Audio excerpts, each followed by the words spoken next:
El ego es un concepto que ha sido explorado por diversas disciplinas a lo largo de la historia, desde la filosofía y la psicología hasta la espiritualidad y la literatura. Su complejidad radica en que puede ser tanto un motor para el desarrollo personal como un obstáculo para alcanzar la autenticidad y la paz interior. Dependiendo del contexto y de la relación que tengamos con él, el ego puede manifestarse como un aliado que impulsa el crecimiento o como un enemigo que perpetúa el sufrimiento y el conflicto interno. Esta dualidad invita a una reflexión profunda acerca de su naturaleza y del papel que desempeña en nuestra vida. En términos generales, el ego se define como la construcción psicológica que usamos para definirnos a nosotros mismos. Es esa voz interna que nos dice quiénes somos, cómo debemos comportarnos y qué necesitamos para sentirnos valiosos. En la psicología freudiana, el ego es la instancia que medía entre los impulsos primarios del ide y las restricciones morales del superego. En otras palabras, es el componente de nuestra mente que busca equilibrar nuestras necesidades y deseos con las expectativas de la sociedad. Sin embargo, más allá de esta función reguladora, el ego también está profundamente implicado en la creación de nuestra identidad, moldeando cómo nos percibimos y cómo interactuamos con el mundo. Uno de los aspectos más evidentes del ego es su tendencia a identificarse con etiquetas y roles. Por ejemplo, solemos definirnos en términos de nuestra profesión, nuestras relaciones, nuestras posesiones materiales o incluso nuestras creencias.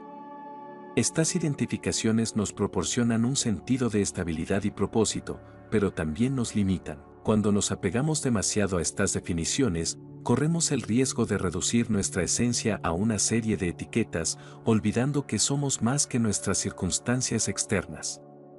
Este apego al ego puede llevarnos a sentirnos atrapados, especialmente cuando esas etiquetas se ven amenazadas o dejan de ser relevantes. Además, el ego tiene una inclinación natural hacia la comparación.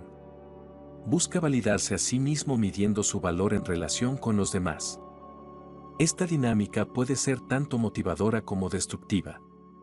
Por un lado, la comparación puede impulsarnos a mejorar y alcanzar nuevas metas. Por otro lado, también puede generar sentimientos de inferioridad, envidia o insatisfacción constante.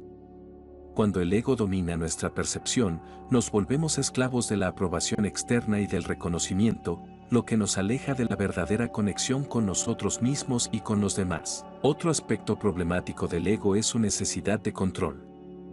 Esta necesidad surge del miedo a la incertidumbre y al cambio, ya que el ego se alimenta de la ilusión de permanencia.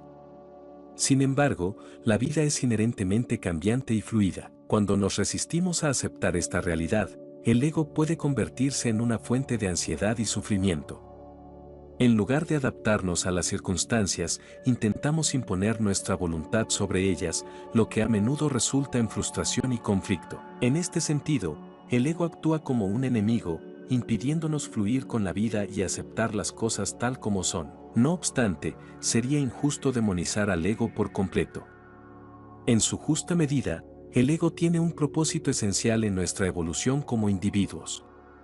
Nos ayuda a establecer límites, a defender nuestras necesidades y a expresar nuestra singularidad.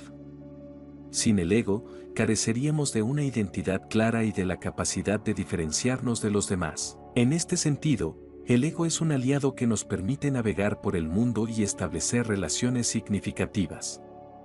El desafío, entonces, no es eliminar el ego, sino aprender a integrarlo de manera equilibrada. Una de las claves para lograr esta integración es desarrollar la autoconciencia. Cuando somos conscientes de nuestro ego, podemos observarlo sin identificarnos completamente con él. Esto nos permite reconocer cuando está actuando desde el miedo o la inseguridad y elegir una respuesta más alineada con nuestros valores y nuestra esencia auténtica. La autoconciencia nos ayuda a desidentificarnos de las narrativas limitantes del ego, liberándonos de la necesidad constante de validación externa. Otra herramienta poderosa para manejar el ego es la práctica de la humildad. La humildad no implica negar nuestras cualidades o logros, sino reconocer que somos parte de un todo mayor. Nos recuerda que nuestras experiencias, habilidades y perspectivas son valiosas, pero no necesariamente superiores a las de los demás. Esta actitud nos ayuda a cultivar una mayor empatía y a establecer relaciones más auténticas y enriquecedoras. Cuando el ego se equilibra con la humildad, deja de ser una barrera y se convierte en un puente hacia una conexión más profunda con nosotros mismos y con los demás. Desde una perspectiva espiritual, muchas tradiciones consideran que el ego es la raíz del sufrimiento humano. En el budismo, por ejemplo, se enseña que el apego al ego crea una ilusión de separación que nos impide experimentar nuestra verdadera naturaleza, que es interdependiente y expansiva. Sin embargo, el camino hacia la trascendencia del ego no implica rechazarlo, sino transformarlo. Esta transformación requiere cultivar cualidades como la compasión, el desapego y la presencia plena. Al hacerlo, aprendemos a ver el ego no como un enemigo, sino como una oportunidad para crecer y despertar a una realidad más amplia. Un aspecto fascinante del ego es su capacidad para reinventarse. A menudo, cuando creemos haber superado una manifestación del ego, éste encuentra nuevas formas de expresarse. Por ejemplo, alguien que ha trabajado arduamente para superar la inseguridad puede desarrollar un nuevo tipo de ego centrado en el orgullo de su superación personal. Este fenómeno, conocido como el ego espiritual, es una trampa sutil pero común en el camino del autoconocimiento. Nos recuerda que el trabajo con el ego no tiene un punto final, sino que es un proceso continuo de autoexploración y ajuste. El ego no es inherentemente bueno ni malo. Su impacto en nuestra vida depende de cómo lo manejemos y de nuestra capacidad para discernir cuándo nos está sirviendo y cuándo nos está limitando. Cuando el ego está en equilibrio, puede ser un poderoso aliado que nos impulsa a crecer, a expresarnos y a contribuir al mundo de manera significativa. Sin embargo, cuando domina nuestra percepción, puede convertirse en un enemigo que perpetúa el miedo, la desconexión y el sufrimiento. Por lo tanto, la pregunta de si el ego es un enemigo o un aliado no tiene una respuesta definitiva.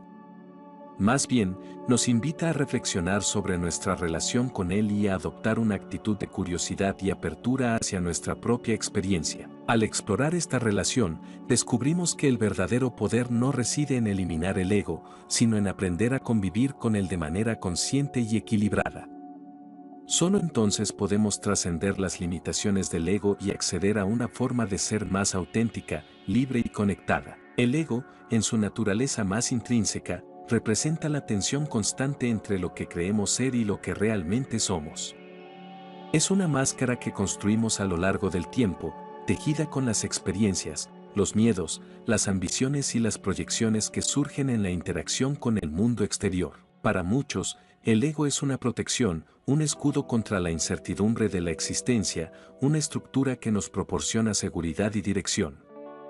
Sin embargo, esta misma protección puede convertirse en prisión, limitando nuestra capacidad de experimentar la vida en su totalidad. Para entenderlo más profundamente, debemos adentrarnos en los mecanismos más sutiles que rigen su funcionamiento y los desafíos que plantea en el proceso de autodescubrimiento. El ego se alimenta principalmente de la identificación. En su afán por definirnos, busca algo con lo que asociarse, un logro, un fracaso, una creencia, un rol. Esta identificación no es un acto inocente, sino un proceso continuo y estratégico. Al aferrarse a estas asociaciones, el ego crea una narrativa coherente que refuerza su existencia. Por ejemplo, alguien que se define como exitoso tenderá a proteger esa identidad, incluso a costa de su bienestar emocional o de sus relaciones. De un mismo modo, alguien que se percibe como víctima perpetuará esa narrativa para mantener un sentido de coherencia interna. Estas identidades, aunque parezcan sólidas, son fundamentalmente ilusorias, ya que no reflejan la verdadera esencia del individuo, sino una construcción condicionada por factores externos. La raíz de este proceso radica en el miedo. El ego teme desaparecer porque su existencia depende de estas narrativas. Este miedo se manifiesta de muchas maneras: ansiedad ante el cambio, resistencia a la crítica, necesidad de aprobación, entre otras. En esencia, el ego busca perpetuarse a toda costa y lo hace reforzando la separación entre yo y los demás. Esta separación es fundamental para su supervivencia, pero es también la fuente de gran parte del sufrimiento humano. Cuando nos vemos como entidades separadas, nos desconectamos de la totalidad de la vida, olvidando que somos partes integrales de un todo interconectado. En este punto, es crucial distinguir entre el ego como estructura funcional y el ego como obstáculo existencial. Como estructura funcional, el ego es necesario para navegar por el mundo. Nos permite establecer límites, tomar decisiones y interactuar con los demás. Sin esta función, careceríamos de un sentido básico de identidad y de dirección. Sin embargo, el problema surge cuando esta estructura funcional se convierte en la única perspectiva desde la que vivimos.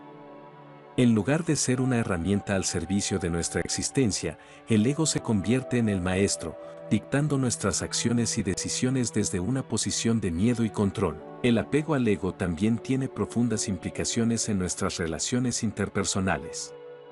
Cuando operamos desde el ego, vemos a los demás como reflejos o amenazas para nuestra propia identidad.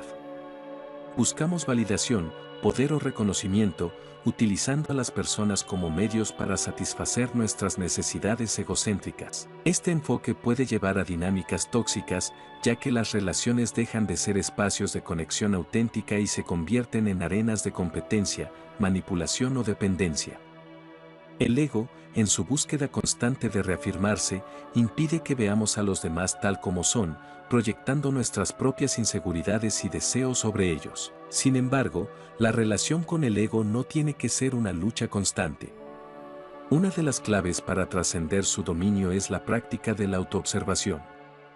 Cuando observamos nuestros pensamientos, emociones y comportamientos sin juicio, comenzamos a desidentificarnos del ego. Este proceso no es inmediato ni sencillo, ya que el ego se resiste a ser cuestionado. Al principio, puede sentirse como una pérdida de control o incluso como una amenaza a nuestra existencia. Pero con el tiempo, la práctica de la autoobservación nos revela que somos más que nuestras identificaciones y narrativas. Este descubrimiento no elimina el ego, pero nos permite relacionarnos con él de una manera más consciente y equilibrada. La presencia es otra herramienta fundamental en este proceso. El ego opera principalmente en el pasado y en el futuro, ya que su existencia se basa en la memoria y la anticipación.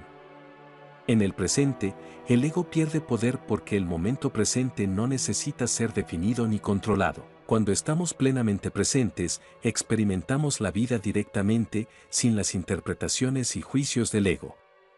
Esta experiencia de presencia nos conecta con nuestra esencia más allá del ego, recordándonos que somos parte de una realidad más amplia y atemporal. A medida que cultivamos esta relación más consciente con el ego, comenzamos a darnos cuenta de que no es necesario eliminarlo para vivir una vida plena. De hecho, intentar destruir el ego es un acto egocéntrico en sí mismo, ya que refuerza la dualidad entre yo y mi ego. En lugar de verlo como un enemigo a combatir, podemos aprender a aceptarlo como parte de nuestra experiencia humana. Esta aceptación no significa justificar sus excesos, sino reconocer que tiene un propósito y que su impacto depende de cómo nos relacionemos con él. Desde una perspectiva más amplia, el ego también puede ser visto como un maestro. Nos muestra nuestras áreas de inseguridad, nuestras necesidades insatisfechas y nuestros patrones de comportamiento inconscientes. Al prestarle atención, podemos aprender mucho sobre nosotros mismos y nuestras motivaciones más profundas. En este sentido, el ego no es un obstáculo, sino una puerta de entrada al autoconocimiento. Sin embargo, para aprovechar esta oportunidad, debemos estar dispuestos a confrontar las partes de nosotros mismos que preferiríamos ignorar. Este proceso puede ser incómodo y desafiante, pero es esencial para nuestro crecimiento y transformación. El ego también juega un papel importante en la creatividad y la expresión personal. Muchas de las grandes obras de arte, ciencia y cultura han surgido de personas con egos fuertes y desarrollados. El deseo de dejar una huella en el mundo, de superar límites y de alcanzar nuevas alturas es, en gran medida, impulsado por el ego. Sin embargo, cuando esta ambición se equilibra con la humildad y el servicio, puede dar lugar a contribuciones verdaderamente significativas. Esto sugiere que el ego no es intrínsecamente malo, sino que su impacto depende de cómo lo canalicemos. Un aspecto fascinante del ego es su capacidad para adaptarse y transformarse. A medida que evolucionamos, el ego también cambia, encontrando nuevas formas de manifestarse. Por ejemplo, alguien que ha trabajado para superar su necesidad de aprobación externa puede desarrollar un nuevo ego basado en su espiritualidad o en su aparente desapego. Este fenómeno subraya la importancia de la vigilancia constante y la autoexploración. El ego nunca desaparece por completo, pero nuestra relación con él puede volverse más saludable y consciente con el tiempo. El ego es un espejo que refleja nuestras aspiraciones, miedos y limitaciones. Al observarlo con atención, podemos descubrir mucho sobre nuestra verdadera naturaleza. Este proceso requiere paciencia, coraje y compasión, ya que el ego está profundamente arraigado en nuestra psique y no se deshace fácilmente. Sin embargo, el esfuerzo vale la pena, ya que nos permite vivir una vida más auténtica, libre de las cadenas de la identificación y el apego. El ego no es ni un enemigo absoluto ni un aliado incondicional. Es una parte intrínseca de nuestra experiencia humana, con el potencial de ser ambas cosas dependiendo de cómo lo manejemos. Al desarrollar una relación más consciente con el ego, podemos aprender a integrar sus aspectos funcionales mientras trascendemos sus limitaciones. Este equilibrio nos permite vivir con mayor autenticidad, libertad y conexión, reconociendo que somos mucho más que las narrativas que el ego construye. En este viaje hacia la autocomprensión, el ego se convierte no en un obstáculo, sino en una herramienta para descubrir nuestra verdadera esencia. El ego, ese compañero inseparable de la existencia humana, no es nuestro enemigo ni nuestro aliado definitivo, es nuestro reflejo más íntimo, una manifestación de nuestra lucha por entender quiénes somos en un universo infinito. Su presencia nos desafía constantemente a enfrentarnos a nuestras sombras y, al mismo tiempo, a reconocer nuestra luz. Si bien el ego puede aprisionarnos en la ilusión de separación, también tiene el potencial de impulsarnos hacia una comprensión más profunda de nuestra esencia. El verdadero poder no radica en destruirlo, sino en trascenderlo, en abrazarlo como un maestro que nos guía hacia la plenitud. Cuando nos liberamos de las cadenas del ego, cuando dejamos de identificarnos con las máscaras que hemos creado, emergemos como seres más auténticos, vulnerables y conectados. En ese estado de claridad, descubrimos que no somos el rol que desempeñamos, el éxito que alcanzamos ni las heridas que cargamos. Somos la conciencia que observa, el espacio vasto y eterno donde todo sucede. Este despertar nos permite comprender que no estamos separados de los demás ni del mundo, sino que formamos parte de un flujo incesante de vida, un todo indivisible. La trascendencia del ego no es un acto de renuncia, sino de integración. No se trata de huir de él, sino de mirarlo a los ojos y decirle, te veo, te comprendo, pero no me defines. Es en este punto donde descubrimos nuestra verdadera libertad, un espacio interno donde no hay miedo ni lucha, solo la experiencia pura de ser. Y al habitar ese espacio, transformamos nuestra relación con nosotros mismos y con el mundo, convirtiéndonos en agentes de cambio, no desde el orgullo ni la necesidad de validación, sino desde un amor genuino por la vida en todas sus formas. El ego es una puerta, no un muro. Cruzarla requiere valentía y humildad, pero al hacerlo, nos encontramos con un horizonte infinito de posibilidades. La pregunta no es si el ego es enemigo o aliado, sino si estamos dispuestos a trascender las limitaciones que nos impone para descubrir la verdad más profunda de quienes somos, conciencia pura, amor incondicional, y la chispa eterna de un universo que vive y respira a través de nosotros.